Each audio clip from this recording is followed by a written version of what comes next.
Hello friends, online नव्या academy में आपका स्वागत है। तो फ्रेंड्स, आज के नया टॉपिक के साथ आज फिर से मैं आपके साथ हिस्ट्री का एक नया टॉपिक डिस्कस कर रहा हूं। इससे पहले भी मैं आपके साथ हिस्ट्री के एमसीक्यूज़ लेके चल रहा, तो हिस्ट्री सिविक्स के हमारे एमसीक्यूज़ टेस्ट सीरीज अभी यहाँ पर चल रहे हैं। तो इससे पहले मैंने आपके पास हिस्ट्री का सिविक्स का दिया था। कल मैंने आपको सिविक्स का अपलोड किया था यहाँ पे, जहाँ पे मैंने मौलिक अधिकार मौलिक कर्तव्य से रिलेटेड जितने क्वेश्चंस बन सकते हैं वो आपके साथ डिस्कस किए थे। आज मैं नेक्स्ट टॉपिक लेके चल रहा हूँ। हिस्ट्री का टॉपिक है ये, मगध साम्राज्य और सिकंदर का आक्रमण। तो मगध साम्राज्य से लेकर सिकंदर के आक्रमण तक का जो पूरा का पूरा हिस्ट्री का जितने भी क्वेश्चंस बन सकते हैं, एक एक क्वेश्चन को अलग अलग बुक से छांट कर मैंने यहाँ पे आपके लिए लेकर आया हूँ। आई होप आपको वीडियो पसंद आएगा। वीडियो पसंद सबसे पहले तो आप सब लोग, अगर आप सीरियसली किसी भी एग्ज़ाम की आप तैयारी कर रहे हैं, चाहते हैं आप जल्द से जल्द अपनी सक्सेस पाना, तो फ्रेंड्स जुड़े रहिए मेरे साथ और इसी तरीके से आप वीडियोस को पूरा वॉच कीजिए, क्योंकि वीडियो जब आप पूरा वॉच करेंगे तब आपको पूरा टॉपिक पूरे तरीके से क्लियरली समझ में आ जाएगा कि ये टॉपिक के अंदर एग्जैक्टली है क्या क्या चीज़ें हैं और कौन कौन से क्वेश्चन बनकर आ सकते हैं। आप चाहे इनके नोट्स बना सकते हैं। साथ ही अगर बात करें, अगर आप नोट्स नहीं बनाना चाहते हैं तो जब हिस्ट्री का पूरा टॉपिक खत्म हो जाएगा, तो हिस्ट्री जब पूरा खत्म हो जाएगा देन उसके बाद मैं आपको इसका पीडीएफ अपलोड करवा दूंगा, जिसमें आपके पास सारे के सारे क्वेश्चंस एक साथ मिल जाएंगे। तो फ्रेंड्स, सबसे पहले अगर अभी तक आप लोगों ने चैनल सब्सक्राइब नहीं किया है तो चैनल को सब्सक्राइब कर लीजिएगा, बेल आइकन जरूर प्रेस कर लें और साथ ही ऑल का नोटिफिकेशन आप ऑन कर लें, ताकि जो भी वीडियो जैसे मैं अपलोड करता हूं सबसे पहले आप तक उसका नोटिफिकेशन आ सके। बिना टाइम वेस्ट करते स्टार्ट करते हैं आज का वीडियो। आज का वीडियो स्टार्ट है वो मगध साम्राज्य का है, मगध साम्राज्य और सिकंदर का आक्रमण। यहाँ से हमारे पास ये चीज़ यहाँ पे आने वाली है। तो चलिए स्टार्ट करते हैं आज का वीडियो। तो क्वेश्चन नंबर फर्स्ट है कि मगध साम्राज्य पर शासन करने वाले वंशों का सही क्रम क्या है। तो मगध शासन पर मगध साम्राज्य पर शासन करने वाले जो वंश हैं वो कौन कौन से थे। तो मगध पर शासन करने वाले हरक वंश है, शिशुनाग वंश है, नंद वंश है और मौर्य वंश है। आपके पास क्रम दिया है। देखिए फ्रेंड्स, मगध साम्राज्य जो है, जैसे मैंने आपको 16 महाजनपदों के बारे में बताया था, जब मैंने आपके पास जैन धर्म बौद्ध धर्म के बारे में बताया था, तो 16 जनपद थे। उन 16 जनपदों में एक था ये भी मगध, जिसका जो क्षेत्र था वो पटना से लेकर गया, यानी कि पूरा बिहार में ही आता है। गया जो है, बौद्ध गया बिहार में ही है, पटना बिहार में ही है। तो यहाँ पर उसकी जो पूरा क्षेत्र इसका आता था, आधुनिक स्थान जो है गया बिहार, ठीक है, बिहार है और उस समय का गया और पटना था। और मगध साम्राज्य के बारे में अगर बात करें तो इसकी राजधानी थी गिरिब्रज, या इसको राजगृह के नाम से भी जाना जाता है। तो आपके पास जो भी ऑप्शन आपके पास आता है वो आप देख लीजिएगा।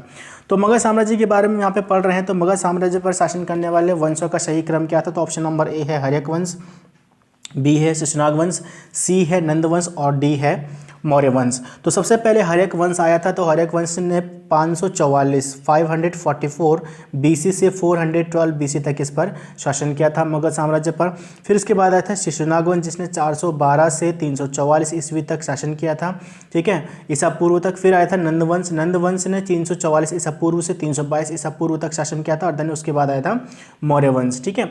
तो मौर्य वंश का शासनकाल तो काफ़ी लंबा रहा है। तो फ्रेंड्स, यहाँ पे आपके पास आज ये सारी चीज़ें डिस्कस होने वाली हैं। यहाँ पे आपके पास जैसे मौर्य साम्राज्य की अगर बात करें तो 322 से 184 के आसपास तक ही रहा है, ईसा पूर्व हमें, ठीक है। जैसे कि मैंने आपके पास ईसा पूर्व मतलब बिफोर या बीसी हम इसको इंग्लिश में बोलते हैं, before the Jesus Christ, before the birth of Jesus Christ. तो जीसस क्राइस्ट के बर्थ से पहले का जो समय होता है उसे हम ईसा पूर्व बोलते हैं या बीसी बोलते हैं, ठीक है।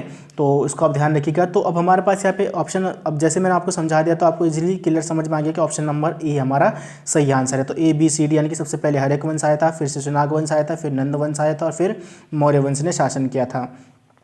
मगध साम्राज्य पर शासन करने वाला पहला वंश कौन सा था। तो ऊपर क्वेश्चन में आपको क्लियर हो गया हर्यक वंश था। हर्यक वंश का जो संस्थापक था वो कौन था, बिंबिसार था, ठीक है। बिंबिसार ने यहाँ पर इसकी स्थापना की थी। नेक्स्ट पॉइंट देखते हैं यहाँ पे कि हर्यक वंश का संस्थापक जो कौन था। तो अगला देखिए क्वेश्चन आपके पास नेक्स्ट हो जाएगा कि बिंबिसार जो था वो हर्यक वंश का संस्थापक था, ठीक है। नेक्स्ट आपके पास आता है कि बिंबिसार की पत्नी का क्या नाम था। तो बिंबिसार की जो पत्नी का नाम था वो था महाकौशला देवी। पहले इसकी दो पत्नियां थी, ठीक है। पहली इसकी पत्नी जो थी वो थी महाकौशला देवी थी।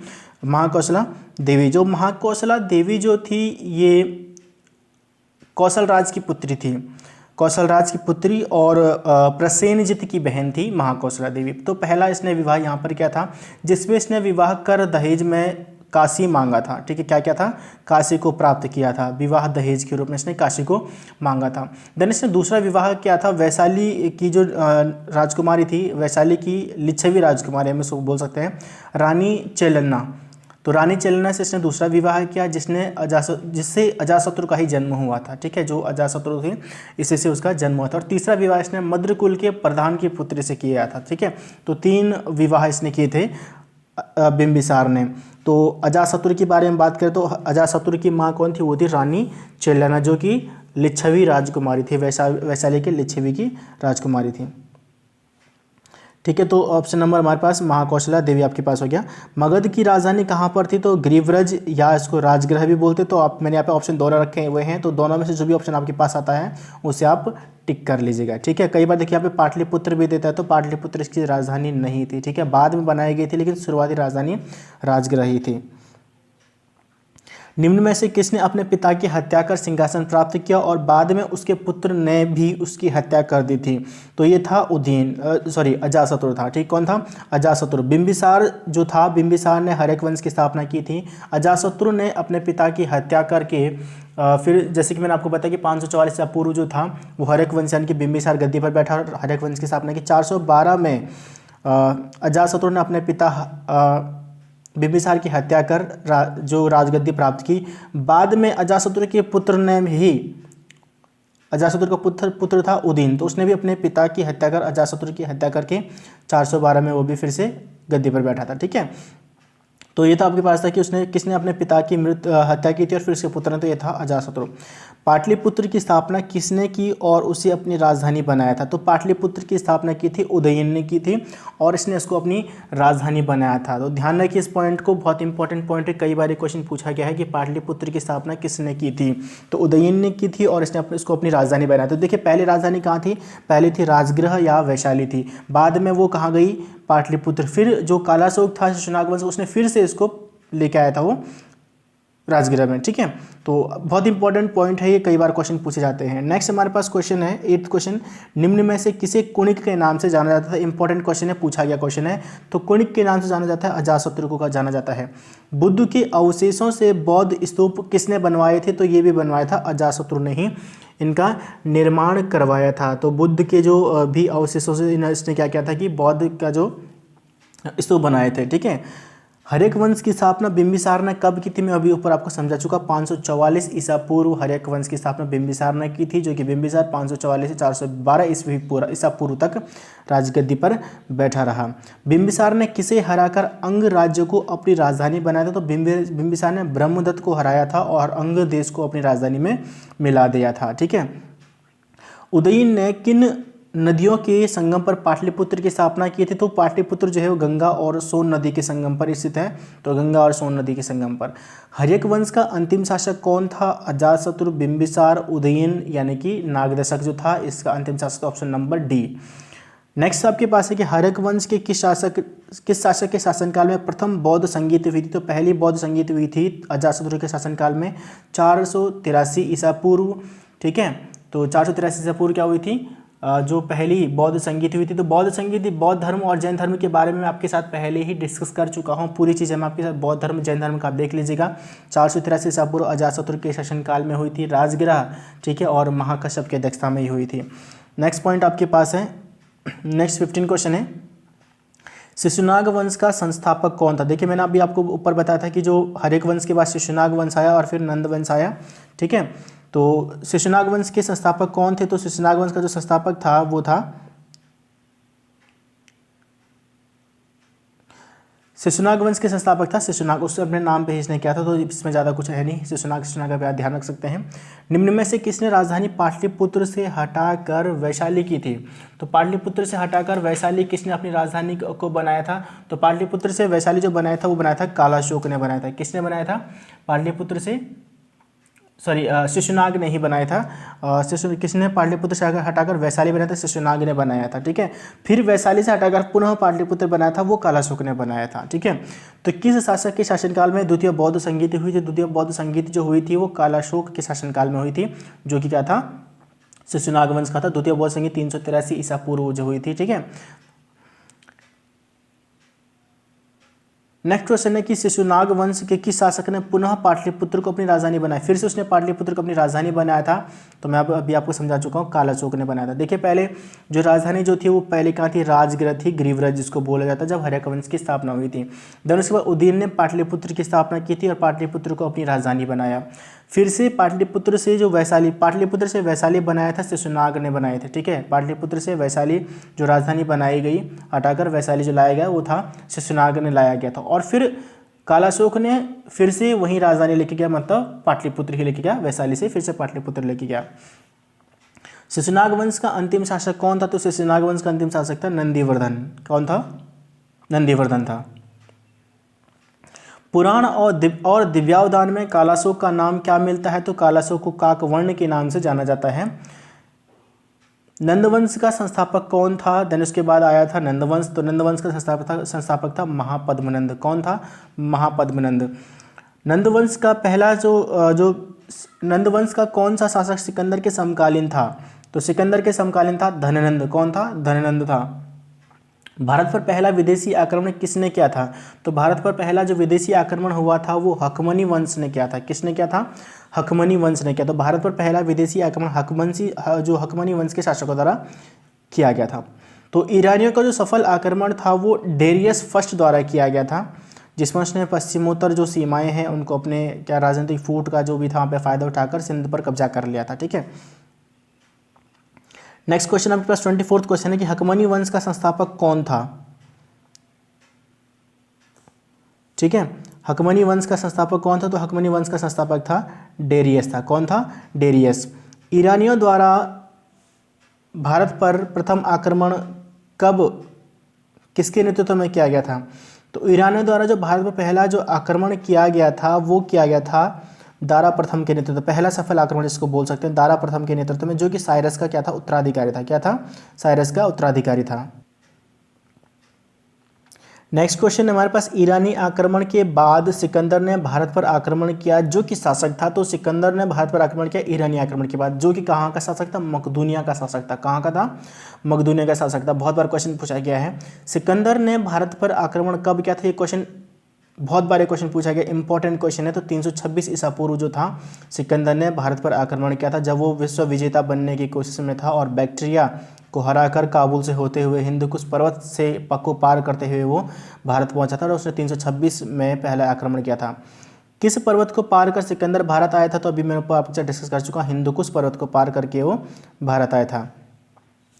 नंदवंश का अंतिम शासक कौन था, तो नंदवंश का अंतिम शासक कौन था, वो था धननंद। कौन था, धननंद था। हाइडे स्पीसीज का जो युद्ध था, हाइडे स्पीसीज का युद्ध सिकंदर और डैश डैश के बीच हुआ था।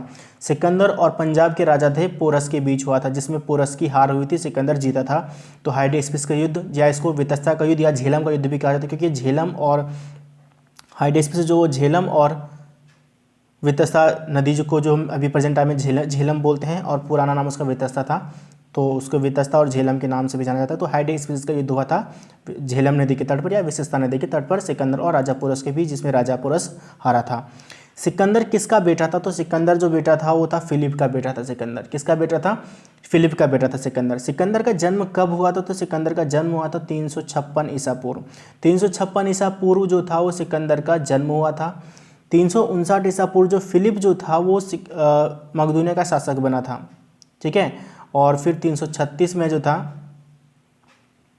326 में भारत पर उसने आक्रमण किया था सिकंदर ने। क्लियर, ठीक है।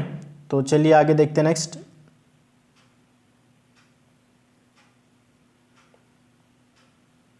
नेक्स्ट पॉइंट आपके पास है, सिकंदर की सेना ने किस नदी को पार करने से इनकार कर दिया था, तो सिकंदर की सेना ने व्यास नदी को पार करने से इनकार कर दिया था, ठीक है। देन उसके बाद वहाँ से सिकंदर को वापस जाना पड़ा और बेबीलोन में जाकर 323 ईसा पूर्व में उसकी वहाँ पर मृत्यु हो गई थी, ठीक है। अगला क्वेश्चन आपके पास है कि सिकंदर की सेना जो सिकंदर का सेनापति कौन था, तो सिकंदर का सेनापति था सेल्यूकस निकेटर। तो सेल्यूकस निकेटर जो अपना उसका सेनापति था, उसने सारे जो भी भारत के जितने भी विजित राज्य थे वो सेल्यूकस निकेटर को देकर वो वापस चला गया था, जहाँ पर 323 ईसा पूर्व बेबीलोन में उसकी मृत्यु हो गई। सेल्यूकस निकेटर का ही सेनापति जो दरबारी था मेगास्थनीज जो था, मेगास्थनीज को चंद्रगुप्त द्वितीय के शासन काल की बात है, तो चंद्रगुप्त मौर्य के दरबार में भेजा था सेल्यूकस निकेटर ने। बाद में 305 में सेल्यूकस निकेटर को हराकर चंद्रगुप्त मौर्य ने उसकी पुत्री से विवाह किया था। तो सिकंदर, कई बार क्वेश्चन पूछा था कि मेगास्थनीज को चंद्रगुप्त मौर्य के दरबार में किसने भेजा था, तो सेल्यूकस निकेटर ने भेजा था। तो सेल्यूकस निकेटर कौन था, वो सिकंदर का सेनापति था, ठीक है। सिकंदर की मृत्यु कहाँ पर हुई थी, ये भी कुछ समय पहले क्वेश्चन पूछा गया था, बेबीलोन में हुई थी, ठीक है। किसे जीतने के बाद सिकंदर ने भारत पर आक्रमण किया था, तो मैं जैसे अभी आपको बताया कि बैक्टीरिया को जीतने के बाद काबुल होते हुए भारत आया था। सिकंदर की मृत्यु कब हुई थी, तो सिकंदर की मृत्यु 323 ईसा पूर्व बेबीलोन में हुई थी। सिकंदर स्थल मार्ग से कब वापस गया था, तो 326 में उसने भारत पर आक्रमण किया था, तो वहाँ पर उसने राजा पोरस को हराया और फिर वहाँ से 325 ईसा पूर्व के बाद वो 325 ईसा पूर्व में वो भारत छोड़कर वापस चला गया था। सिकंदर किसका शिष्य था, मतलब सिकंदर के गुरु का नाम क्या था, तो गुरु के नाम था अरस्तु था। क्या था उनके गुरु का नाम, अरस्तु था। नेक्स्ट आपके पास नेक्स्ट क्वेश्चन है कि सिकंदर ने किसके नाम पर झेलम नदी के तट पर बहुकेफला नगर की स्थापना की, तो सिकंदर के घोड़े का नाम था बहुकेफला। क्या था उसके घोड़े का नाम, बहुकेफला था उसके घोड़े का नाम, और उस घोड़े के नाम पर उसने झेलम नदी के तट पर बहुकेफला नगर की स्थापना की थी। नंदवंश के अंतिम शासक धननंद को किसने पराजित किया था, तो नंदवंश के अंतिम शासक धननंद को चंद्रगुप्त मौर्य ने मार डाला और उसको फिर मौर्य वंश की स्थापना की थी, जहाँ पर उसकी सहायता किसने की थी, चाणक्य। मैं नेक्स्ट वीडियो में आपके साथ डिस्कस करूंगा मौर्य साम्राज्य के बारे में, फिर वहाँ पर इसके बारे में पूरे ढंग से हम इसमें डिस्कस करेंगे। भारतीयों ने किससे मुद्रा निर्माण की प्रणाली सीखी थी, तो यूनानियों से मुद्रा निर्माण की कला जो है वो भारतीयों ने सीखी।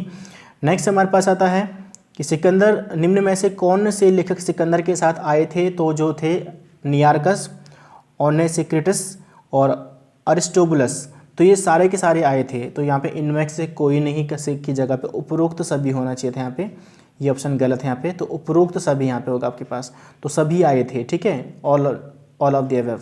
तो सारे के सारे ये सिकंदर के साथ ही भारत आए थे।